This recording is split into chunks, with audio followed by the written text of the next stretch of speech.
حوثیوں نے بحیرہ احمر میں آبنائے باب المندب بند کرنے پر غور شروع کر دیا ہے۔ یمن کے وزیر اطلاعات نے خبردار کیا ہے کہ حوثی ملیشیا ساحلی علاقوں میں اپنی موجودگی بڑھا رہی ہے اور بحیرہ احمر میں اہم یمنی جزائر پر کنٹرول حاصل کرنے کی کوشش کر رہی ہے تاکہ باب المندب بند کرنے کے لیے حالات سازگار بنائے جا سکیں۔ انہوں نے مزید کہا کہ حوثیوں کی جانب سے فوجی تیاریوں میں اضافہ کیا گیا ہے، بندرگاہوں، شہری تنصیبات، بحری جہازوں اور حکومتی بحری صلاحیتوں کو بار بار نشانہ بنانا ان کے منصوبوں کی نشاندہی کرتا ہے۔ حوثیوں نے بحیرہ احمر میں آبنائے باب المندب بند کرنے پر غور شروع کر دیا ہے۔ یمن کے وزیر اطلاعات نے خبردار کیا ہے کہ حوثی ملیشیا ساحلی علاقوں میں اپنی موجودگی بڑھا رہی ہے اور بحیرہ احمر میں اہم یمنی جزائر پر کنٹرول حاصل کرنے کی کوشش کر رہی ہے تاکہ باب المندب بند کرنے کے لیے حالات سازگار بنائے جا سکیں۔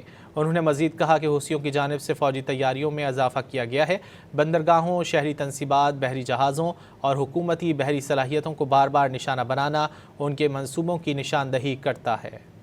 حوثیوں نے بحیرہ احمر میں آبنائے باب المندب بند کرنے پر غور شروع کر دیا ہے۔ یمن کے وزیر اطلاعات نے خبردار کیا ہے کہ حوثی ملیشیا ساحلی علاقوں میں اپنی موجودگی بڑھا رہی ہے اور بحیرہ احمر میں اہم یمنی جزائر پر کنٹرول حاصل کرنے کی کوشش کر رہی ہے تاکہ باب المندب بند کرنے کے لیے حالات سازگار بنائے جا سکیں۔ انہوں نے مزید کہا کہ حوثیوں کی جانب سے فوجی تیاریوں میں اضافہ کیا گیا ہے، بندرگاہوں، شہری تنصیبات، بحری جہازوں اور حکومتی بحری صلاحیتوں کو بار بار نشانہ بنانا ان کے منصوبوں کی نشاندہی کرتا ہے۔